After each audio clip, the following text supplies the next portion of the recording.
Inconceivable! Will you please act like you have more than a two-word vocabulary? Is there air? You don't know! And now, a yak. Yak!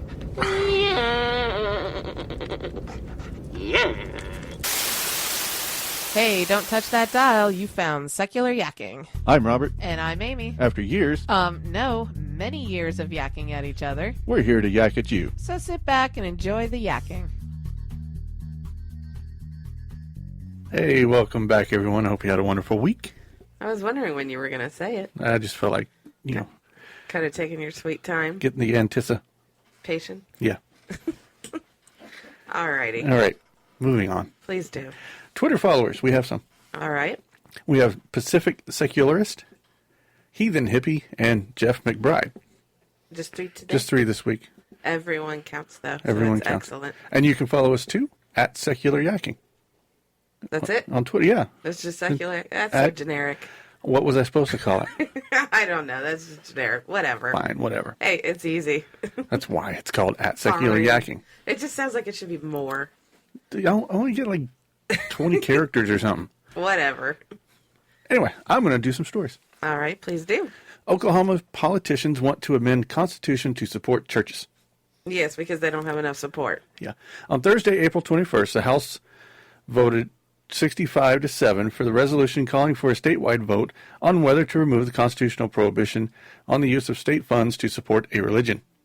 The state Supreme Court relied on that section of the Constitution in June when it ordered a 6-foot-tall granite Ten Commandments monument moved from the Capitol grounds last June. So they weren't happy. No, they were pretty unhappy. Yeah. Very unhappy. Uh-huh. So they want to make sure that they can support religious iconography. Yeah, because, it's not like there's a bunch of that going on already. So Section 2-5 of the Constitution states, no public money or property shall ever be appropriated, applied, donated, or used directly or indirectly for the use, benefit, or support of any sect, church, denomination, or system of religion, or for the use, benefit, or support of any priest, preacher, minister, or other religious teacher, or dignitary, or sectarian institution as such. So they want that removed. They want that removed. Okay. Yeah. So they can legally be jerks. Yes. Okay. But there is a light of hope there. All right. Representative David Perryman, a Democrat from District 56, said it would open the door for school vouchers. That's a light. Well, yeah.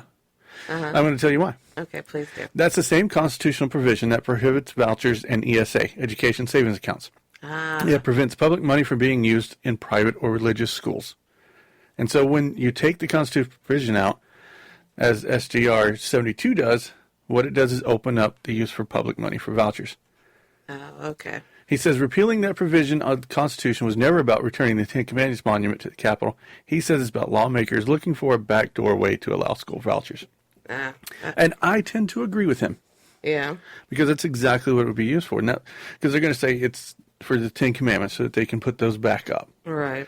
But then someone's going to go next year and start using these vouchers for private schools. Right, because there's always an actual real agenda behind that front agenda. There always is. Of course. But this just goes into one of the problems with these theocratic type of situations. They literally want to remove the separation of church and state from Oklahoma. Which is just ridiculous. They're going to get sued. Well, I would hope so. There is no way that's going to pass federal constitutional grounds. No, of course not. And as much as they don't want to admit it, they have to follow federal law. Well, that's kind of what I'm thinking the whole time you're reading it. I'm like, there's a federal law that kind of overrides this, and this is technically, in my opinion, such a waste of time. Right, it is. Because it's going to pass. I mean, it did pass. So now it's got to go to the Senate, and then it's got to be signed by the governor. And Oklahoma's governor is probably going to sign it. Yeah. Which is ridiculous. Yes, it is.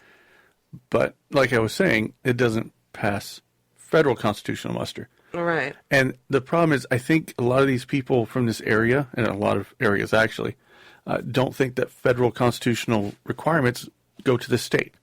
But they do. Right. That's part of the amendments too. Yeah. So I'll keep an eye on that.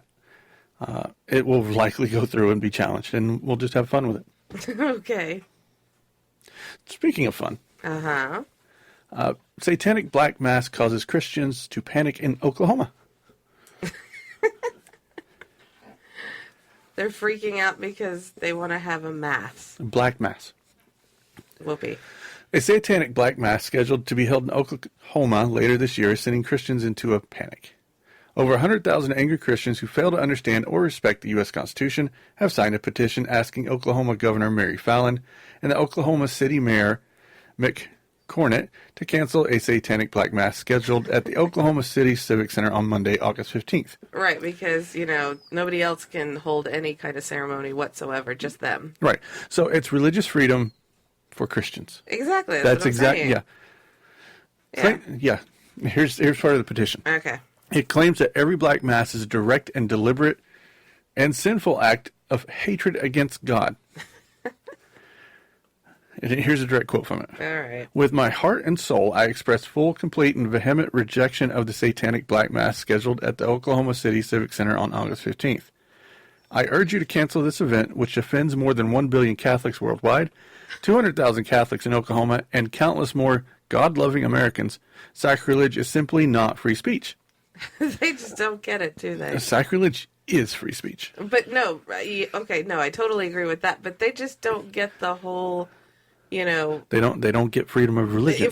Yeah, that's what I'm saying. Freedom of religion. I mean, why do they think it just pertains to them and them only? Right. Well, because we're obviously a Christian nation, right? I don't give a crap. That's still not freedom of religion. Right. They pass all these RFRA laws, right? Uh-huh. So the right to practice religion any way we see fit, unless you're not Christian. I was going to say, unless you differ from what we Right. agree with. So this proves that they're not about freedom of religion Of course at not. all. Of course not. It's ridiculous. Yeah.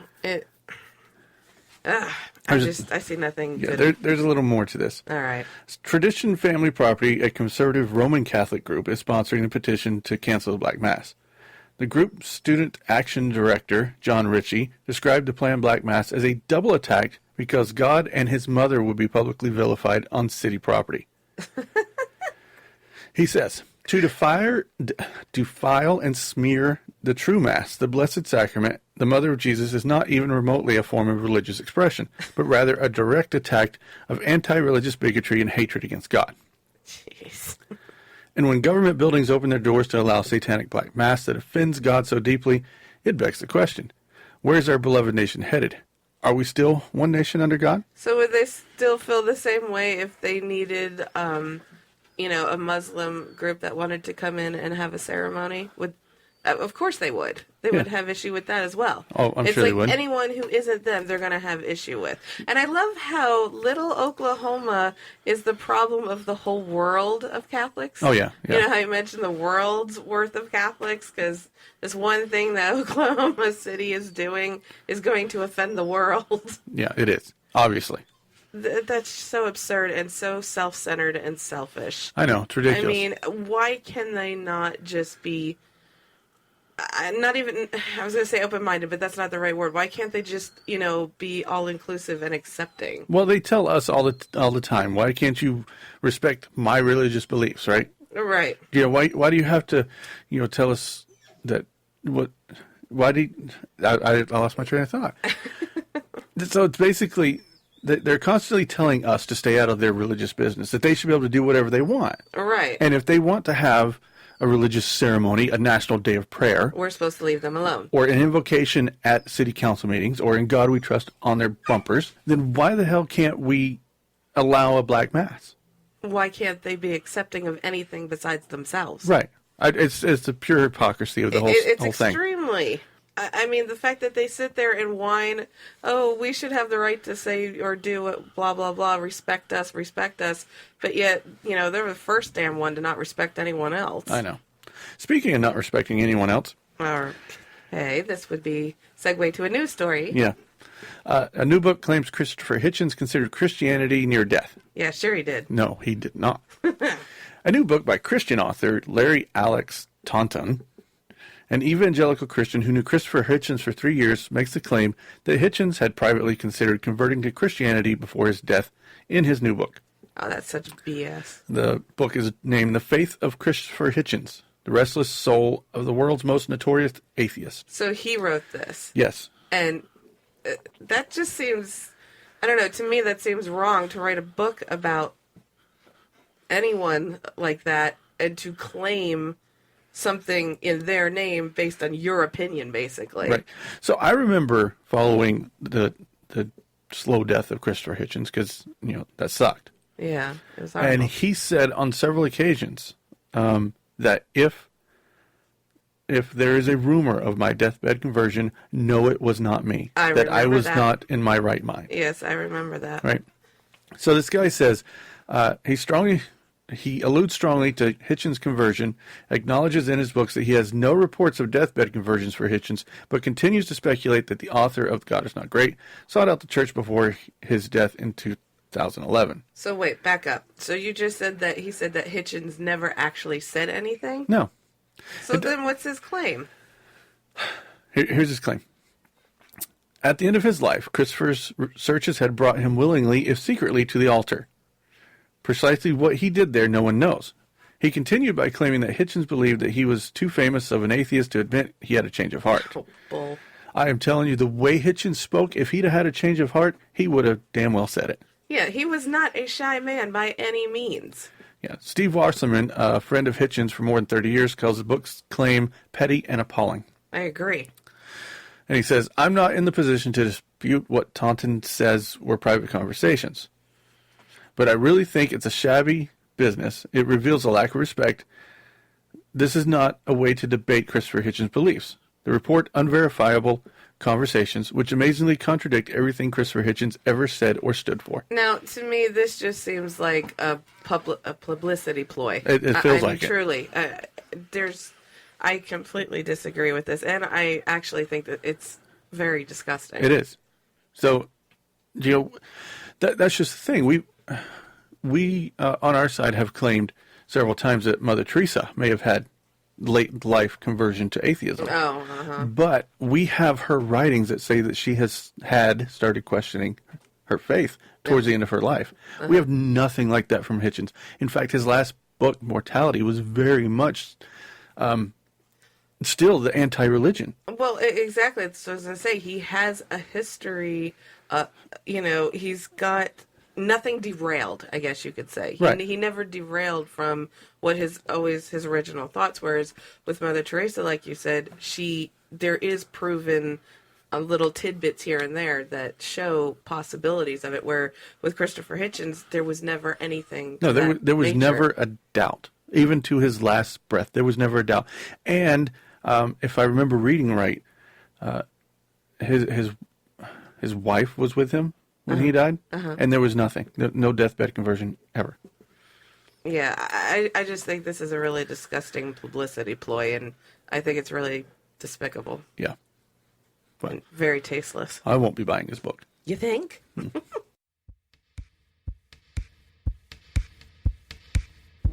Are you tired of hearing the same old depressing news? Exhausted with the state of the world and see no hope for its future? Then why not escape reality with the Atheist Apocalypse podcast? Come meet the people in the mysterious events of the Tri-Counties, where the despair is hilarious and the baseless hopelessness is scarce. A fictional comedy audio story, unlike anything in the podcasting realm. Atheist Apocalypse will take you away from your daily woes while informing you about the secret plot to take over the planet. Stupid. Don't tell the listeners of the show that. They're not ready. Sorry, I thought they should know. You're an idiot. They need to listen to Atheist Apocalypse first. Otherwise, they'll be unprepared for the news. If your podcast lineup needs some comedy, or even if it doesn't, add Atheist Apocalypse Podcast to your queue. To enjoy our bi-weekly adventures with the wacky cast and crew, you can subscribe on iTunes, Stitcher, Spreaker, and YouTube, or find all the information you need at atheistapocalypse.com.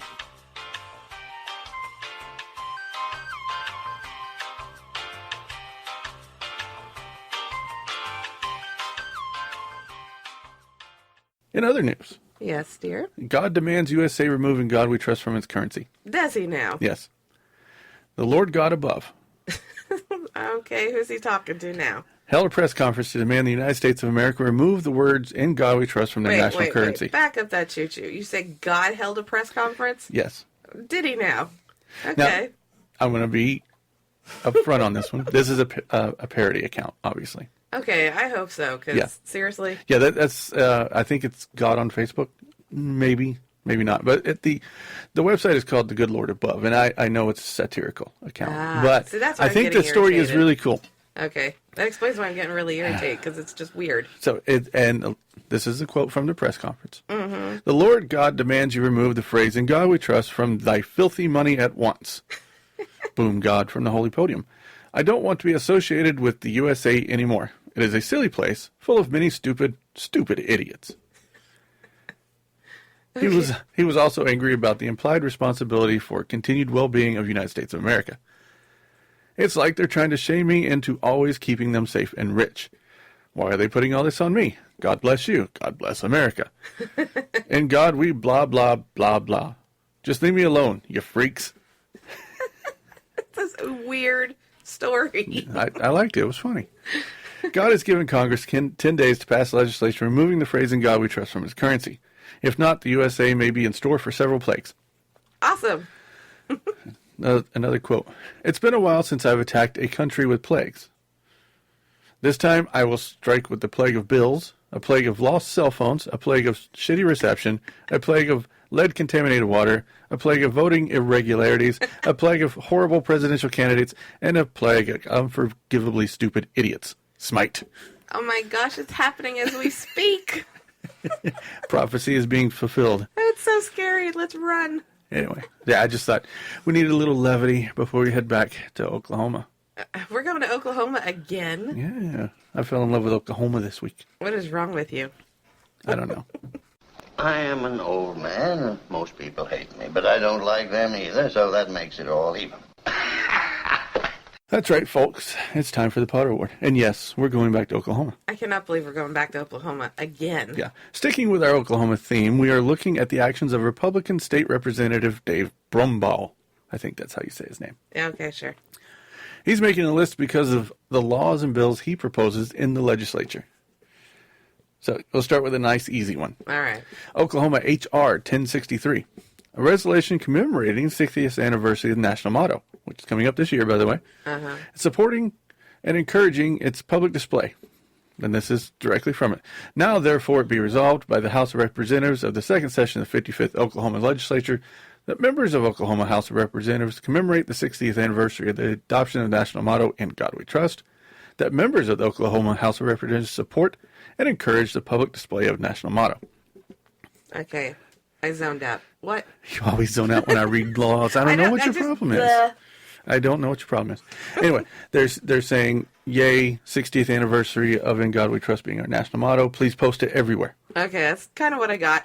Yeah. The gist of it anyway. All right, so we'll move on to the next one. Mm-hmm. H.R. 1039. A resolution relating to marriage expressing support for natural marriage, stating policy of state to defend natural marriage as recognized by the people of Oklahoma, declaring marriage between one man and one woman to remain law regardless of any court decision, finding any court decision purporting to strike down natural marriage as unauthoritative and void. I don't think I need to read more. Please don't. Basically, this law is saying, we don't care what the Supreme Court said about gay marriage. We're not doing it. That's pretty much what I got, so I'm very glad that you quit reading it. Yeah, it goes on to say that the Attorney General has to defend the state in case someone sues because they don't recognize gay marriage. And the governor must resist unlawful court encroachments. Uh-huh. He's basically telling the state of Oklahoma to ignore federal courts. Very Potterish of him. Yes. Uh-huh. So let me back the choo-choo up for just a second. Yeah. Is our Potter just this guy? Just this guy, okay. And just for his bills. Oh, okay. Well, there's one big one later. Of course there's, because there's always more. Yeah. It's like you're reading. Yeah, don't even give me that. Just read on. Okay. Currently, the Oklahoma Supreme Court is filled by appointment of the governor after suggestions by a committee for a term of 6 years. Then they must go through an election process to retain their position. However, he has suggested a constitutional amendment Of course he did. that would change judges to being elected by popular vote. This stems from the decision from last year that caused removal of the Ten Commandments. Remember, we talked about that earlier. Right. So, from the state capitol, he is suggesting that the Constitution be rewritten because he didn't like a decision they made. Right. He wants everything to go his way. Pretty much, yeah. Yeah. All right. Got another one here. Gee Louise. HJR 1036. This is the bill we talked about earlier. Did we now? Yeah, the separation of church and state monies. Oh, yeah. Yeah. So I don't really need to rehash that one again. No. But by far the worst bill he has introduced is SB 1552. Okay. A bill that would effectively make providing abortions illegal. Now, that's interesting. Yes. It's an amendment to Oklahoma Statute 1-730 that regulates abortions in the state and what will get a medical license revoked. This is a quote from the current statutes. Okay. No person shall perform or endorse an abortion upon pregnant woman unless that person is a physician licensed to practice medicine in the state of Oklahoma. Any person violating this section shall be guilty of felony punishable by imprisonment for not less than 1 year, not more than 3 years in a state pen. Now, okay. The amendment would remove this language, unless that person is a physician licensed to practice medicine in the state of Oklahoma. So if they are them, then they will go to jail. So that language right there will be removed, which would leave it to say this. No person shall perform or induce an abortion upon a pregnant woman in the state of Oklahoma. Period. Period. And he thinks he can do this, does he? Oh, it gets better. Any physician participating in the performance of adoption shall be prohibited from obtaining or renewing a license to practice medicine in the state. You know, you said adoption, right? Abortion, sorry. Adoption, yes. Anyways. The only exception to these rules would be abortions save the life of the mother, and the bill makes it clear that a threat of suicide by a woman seeking an abortion does not fulfill the life requirement. So if she's threatening to commit suicide, they still can't perform an abortion. Okay, the guy's a piece of work. Yeah, they have labeled this unprofessional conduct, which can be grounds for loss of medical license. And he thinks he's going to get this passed, does he? Oh, he thinks he's going to get it passed. It's got pretty good support, and the governor has already said she will likely sign it. Now, am I wrong, or can they not do that? Technically, no. Okay, so it's not just me. So Roe versus Wade made this type of law illegal. Right. Right. So that's kind of my point. What's he doing? Well, I'm not done. When asked about how the state will pay for the inevitable lawsuit for this, he said, "Do we make laws because they're moral and right, or do we make them based on what an unelected judicial occupant might question or want to overturn?" So he has incredible disdain for the courts. Obviously. Right. He wants to ignore what the Supreme Court has said. Who cares? Right. And he wants to make sure that judges are only by popular vote. Yeah. Yeah. Like and high school. Yeah. And we saw how wonderful that went over in Alabama with Judge Roy Moore. You may not remember him, but yeah, I do. Because he won a Potter Award. Anyway. He also assured his fellow lawmakers that God would take care of everything. The old standby. Yep. Everybody talks about this I'm going to quote him. I meant to say that. Okay. Everybody talks about this $1.3 billion deficit.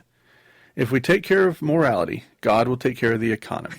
Because he's so good at that. Yeah, it's gone over so well in these other states. I am so sick of God will take care of this and that. But here's the thing. He is criminalizing medical doctors doing their job. Yep. And again, I stick with the whole point of isn't there like the federal ruling that overrides him? There is. They why will be is sued. this even being entertained in the first place? I read something. I forgot what it was though. No, it's an election year for one. So what? Publicity? Publicity, yeah. Well, I don't care. This is still ridiculous. Well, I agree. I mean, I can't understand, honestly, why it should make such a huge difference to them. Why they have to restrict everything. because that's what they do. But here's the thing. He's a small government Republican. Mm-hmm. Small government until it has to do with someone's uterus. Oh, of course. Or someone's sexual orientation. Yeah, what they do behind closed doors. Yeah, basically things that don't affect him one bit. No, not in the least. But the rest of his bills were lots of small government stuff. Yeah, anything that's like pertains to actually taking care of the people, nah, we don't need to do that. Well, he wants to get rid of anything that takes care of people. We want to get into the, the private business of what goes on with people. Yeah, and he wants to make sure the churches get all the money they can get. Yeah. He wants to make sure that they can get promoted by the government with Ten Commandment monuments, and he'll probably be pushing for In God We Trust all over the place. He probably misses the good old Dark Ages. I'm sure he does. Where church ran everything as it should. Yeah, right. And everybody was illiterate and blind to everything going on. Yeah, well, that's the way it should be. Yep, that's how they like it. All right. That's all the yakking I got for you then.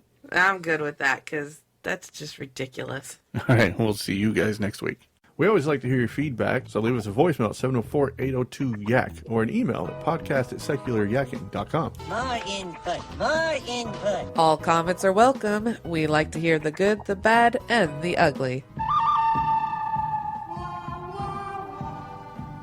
You also can find us on Facebook, Twitter, YouTube, and Google+. If you like our show, head over to your podcast directory of choice and leave us a 5-star review. If you really like the show, support the show on our Podbean patron page. I'd buy that for $1. And we'll be back next week with more yakking to please your eardrums. Secular Yakking is a proud member of the Secular Outreach Network. Sun is a group of skeptical, secular, and humanist content creators collaborating with the goal of creating high-quality entertainment, and just maybe, to do some good along the way. Find out more about the Sun and the other shows that make up the network at secularoutreach.com.